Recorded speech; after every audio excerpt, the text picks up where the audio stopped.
अस्सलाम वालेकुम and very good morning to all of you. Morning spot with Bilal Khan में आपको एक बार फिर खुश आमदीद कहेंगे। आज की सुबह हमें बड़ा इंतज़ार होता है कि जब हमारे ये गेस्ट आने वाले होते हैं तो हमें पता होता है कि आज हम कुछ खूबसूरत लगने लगेंगे या खूबसूरत दिखने लगेंगे, या अगर नहीं लग रहे होंगे तो हम खूबसूरत हो जाएंगे इनके जाने के बाद।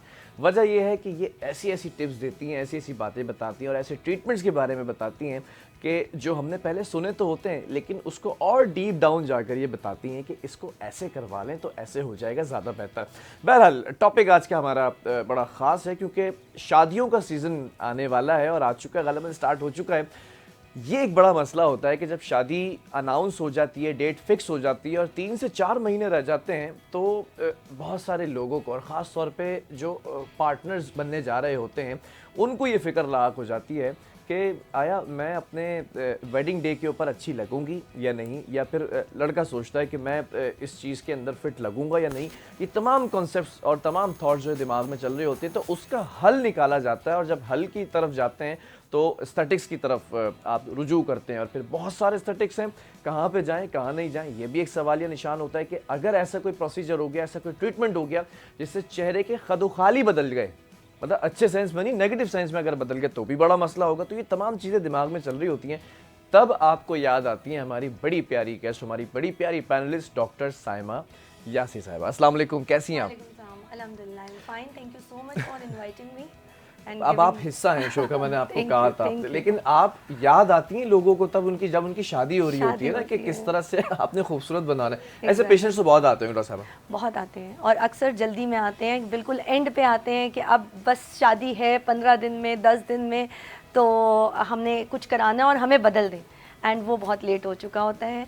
तो आपने ये बहुत अच्छा टाइम चूज़ किया ये डिस्कस करने के लिए, बिकॉज वेडिंग सीज़न अब दिसंबर से लेके फरवरी तक एक पीक पे है, and this is the right time to get to the dermatologist और aesthetic physician to make your skin better. अच्छा डॉक्टर साहब, एक सवाल है ना, एटलीस्ट कितने महीने पहले आपसे रुजू किया जाए? मतलब राब्ता तो आपके साथ पूरा साल भी रह सकता है, लेकिन फोकस्ड ट्रीटमेंट जो होते हैं, पूरा कोर्स होता होगा, उसके लिए कितना वक्त पहले आपसे रब्ता करना चाहिए? अच्छा, डिफरेंट ट्रीटमेंट्स के लिए डिफरेंट रिक्वायरमेंट्स हैं, but technically as a doctor मैं सजेस्ट ये करूँगी कि अगर आप शादी प्लान कर चुके हैं तो 6 महीने पहले एक दफ़ा अपने स्किन स्पेशलिस्ट को, डर्मेटोलॉजिस्ट को या एस्थेटिक फिजिशियन को आप ज़रूर विज़िट कर लें, ताकि वो आपकी स्किन पे देख के जो जो प्रॉब्लम्स हैं उनको हाईलाइट करके उनको उसी पैटर्न पे ट्रीटमेंट को लेके चलें। हाँ, डेफिनेटली अगर आपकी स्किन बिल्कुल परफेक्ट है और आप मिस्टर परफेक्ट या मिस परफेक्ट हैं तो आप बेशक 1-2 महीने पहले आ जाएं, लेकिन डॉक्टर के बताने के बाद first consultation at least 6 month before हो जानी चाहिए।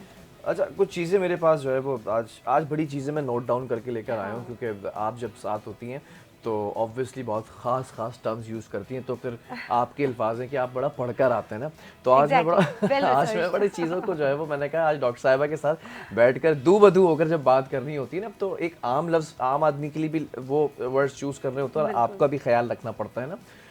मुझे ज़रा ये बताएं, स्किन रूटीन क्या होनी चाहिए और किस तरह से स्किन रूटीन को बेहतर बनाया जा सकता है? क्योंकि अगर हम सिर्फ कराची की बात कर लें स्पेसिफिकली और प्रिसाइजली ना, बड़ा पॉल्यूटेड एनवायरनमेंट है और मर्द हजरात ख़ास तौर पे अगर ट्रैवल करते हैं पब्लिक ट्रांसपोर्ट के अंदर या बाइक्स के ऊपर या गाड़ियों के ऊपर तो बहुत बुरी स्किन हो जाती है। हम फीमेल्स पर भी आएंगे, फीमेल का थोड़ा डिफरेंट सिनेरियो होता है ना, तो अगर कोई दूल्हा है और उसको अच्छा लगना है अपने वेडिंग शूट के ऊपर तो उसको सबसे पहले कहाँ से स्टार्ट लेना पड़ेगा?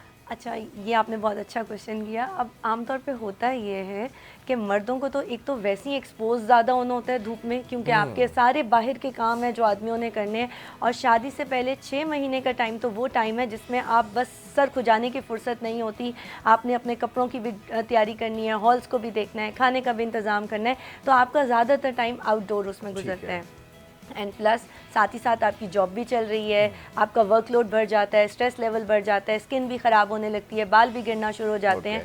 तो उसमें आई वुड सजेस्ट कि अपने बालों पे फोकस करना है, अपनी नींद पे ज़रूर फोकस करना है, स्ट्रेस आउट नहीं होना। ये तो बहुत बड़ा पॉइंट है, नींद पे फोकस करें। नींद यहाँ फोकस नहीं हो रही जिसकी अभी नहीं हुई है, तो जिसकी होने वाली है तो वो कैसे नींद पे फोकस करेगा? 10,000 चीज़ें हैं साहब। इसका ऑल्टरनेट बता दें अगर नींद कम ले रहे हैं तो। अच्छी एक्सरसाइज करें, पानी का अच्छा इस्तेमाल करें, क्योंकि मेटाबॉलिज्म आपका बेहतर होता है। हार्मफुल इंग्रेडिएंट्स जो फ्री रेडिकल्स हैं बॉडी से जब निकलते हैं तो ऑटोमेटिकली आपकी स्किन भी ग्लो करती है और आपको स्ट्रेस लेवल भी थोड़ा कम हो जाता है एंड आपको नींद भी अच्छी आने लगती है।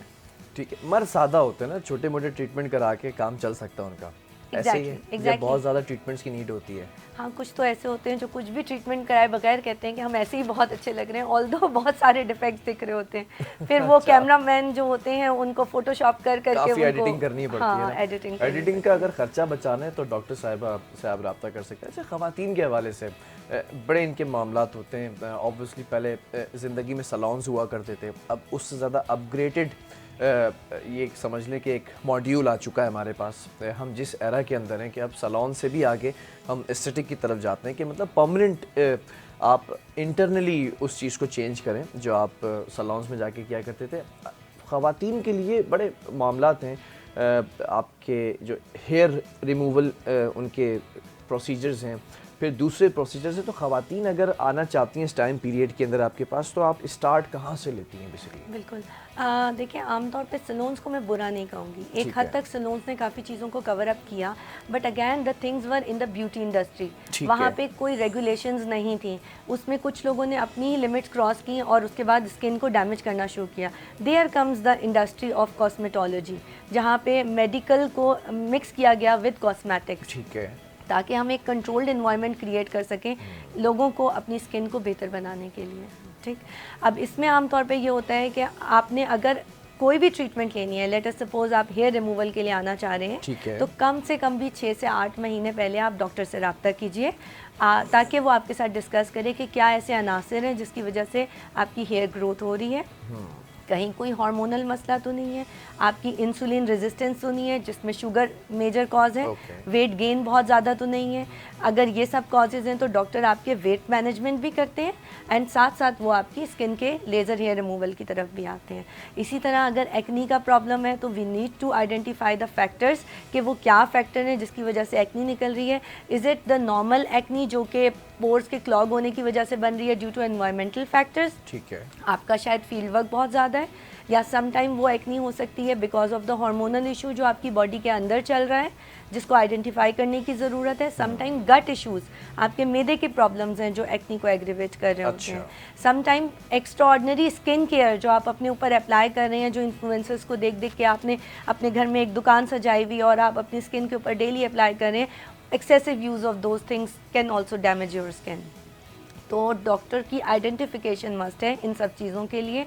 वंस हम कॉज को आइडेंटिफाई करते हैं फिर उसी पैटर्न पे स्किन को ट्रीट करना शुरू करते हैं। अच्छा, बड़ा अच्छा ये टॉपिक है स्किन का, खासतौर पर एक्नी का ना, ये बड़ा मसला होता है कि आपके लिए ये सबसे ज़्यादा ज़रूरी होता है कि आपकी बड़ी वो जो आजकल चला हुआ है ग्लास की स्किन और बड़ा वो कोरियन स्टाइल स्किन जिसे कहते हैं बेबी स्किन, इसका बड़ा एक ट्रेंड है ना। और अगर आपके पोर्स ओपन होते हैं तो obviously if you apply base on your skin तो वो और ज़्यादा नुमाया होते हैं। तो फिर इसके लिए क्या ट्रीटमेंट्स आप सजेस्ट करती हैं खासतौर पर? अच्छा देखिए, एक्नी तो मैं हमेशा कहती हूँ कि ये वो बिन बुलाए मेहमान होते हैं जिनकी जब ज़रूरत नहीं होती तो वो लाजमी किसी दावत में जाना हो एक दिन पहले वो ज़रूर पहुँचेंगे और ऐसे ओकेजन्स पे जिसमें उनको मेकअप से कवर करना भी मुश्किल हो जाता है, आपकी बहुत बम्पी एंड रफ स्किन लगने लगती है।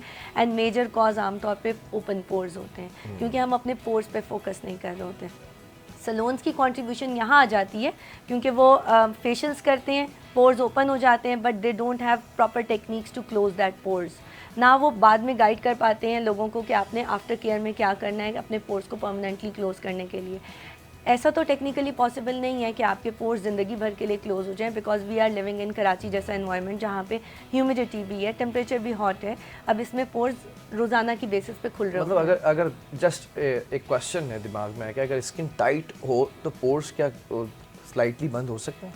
देखिए, skin is tightening is something else and pores are something else. Pores are the holes that are present in your skin. जैसे हम अपनी nostril से नाक के जरिए सांस लेते हैं, इसी तरह हमारी स्किन भी ब्रीथ करती है थ्रू आवर पोर्स।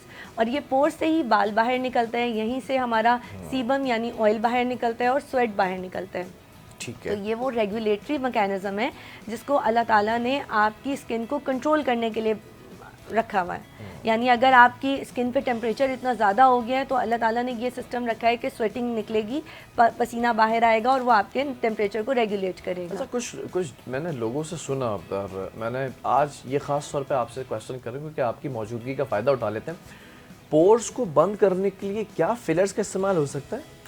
नहीं, पोर्स नहीं को हो नहीं सकता? बंद करने के लिए फिलर नहीं कर सकते। हाँ, अगर आपके एक्नी के गड्ढे बने हुए हैं और डीप स्कार्स हैं जो कि किसी और मेथड से करेक्ट नहीं होते, तो then we can use the fillers. मतलब बड़े जो चेहरे के ऊपर Yes, गड्ढे होते हैं yes, उनकी then we बात can कर use रही the हैं आप। fillers. छोटे स्मॉल जो पोर्स हैं No, उनके no, लिए no, not फिलर्स at नहीं कर all. और सकते। क्यों हम बंद करें उन पोर्स को? Because this is the regulatory mechanism जिससे आपको ऑयल निकलना है। अगर आपने उन पोर्स को ही बंद कर दिया किसी भी तरीके से, तो आपका ऑयल कहाँ से निकलेगा? जो नेचुरल ऑयल है आपकी बॉडी का, जो आपकी स्किन के लिए एसेंशियल है। लेट सपोज फिलर कर दिया और वो पूरा स्किन जो है वो उन्होंने इवन कर दी है, then what would be the consequences?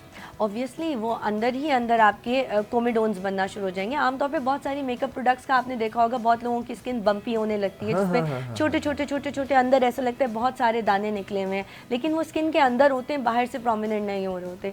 तो ये आमतौर पे कोमेडोजेनिक प्रोडक्ट्स होती हैं, उनके ऊपर उनमें ऐसे चीज़ें डली हुई होती हैं, इंग्रेडिएंट ऐसे होते हैं कि जिनको जब आप यूज़ करते हैं तो वो ऊपर से तो आपके पोर्स को थोड़ा सा श्रिंक कर देती हैं, लेकिन अंदर से जो सीबम प्रोड्यूस होता है उसको तो नहीं रोक सकती।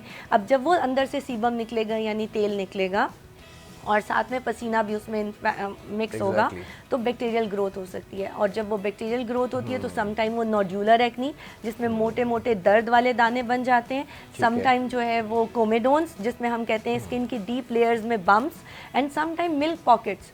अक्सर आपने देखा होगा स्किन के ऊपर छोटे छोटे सफ़ेद रंग के दाने होते हैं जो कि वाइट हेड्स नहीं होते। वाइट हेड्स तो आमतौर पे आप मुंह धोते हुए भी बर्स्ट आउट कर जाते हैं, नहीं फट जाते हैं, लेकिन कोमेडोन्स मुंह धोते हुए नहीं फट सकते या मेलियाज नहीं फट सकते। These are the milk pocket जो स्किन के अंदर सुपरफिशियल होते हैं क्या ये?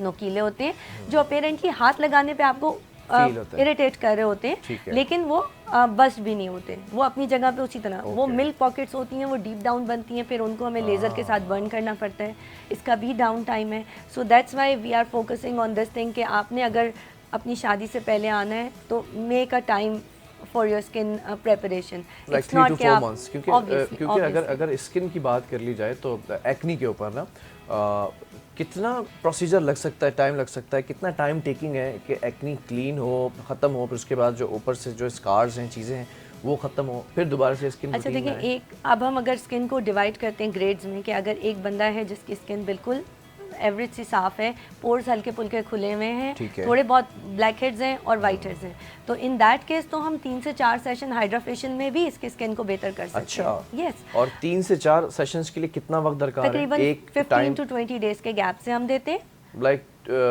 2 to 2.5 months. Yes, almost 2.5 months to 3 months you can say. And अगर किसी की स्किन में हल्के फुल्के से स्कार्स हैं, ब्लेमिशेस हैं, स्पॉट्स हैं, या हमें लग रहा है डेड स्किन की लेयर है जो कि पील ऑफ नहीं हुई, तो इन दैट केस हम लेज़र के साथ उसको रिमूव कर सकते हैं। अच्छा डॉक्टर साहब, समटाइम्स ये होता है कि आपकी स्किन के ऊपर पिगमेंटेशन कर नहीं होती, या if I am using the right word, acne नहीं होता, लेकिन रेड मार्क्स होते हैं जो आफ्टर एक्नी जो है रह जाते हैं। इसके लिए क्या प्रोसीजर होता है? क्योंकि बहुत सारे लोगों को ऐसा होता है, फिर वो बेस लगा के, फिर वो टोनर लगा के वो छुपा रहे होते हैं उसको। एग्जैक्टली।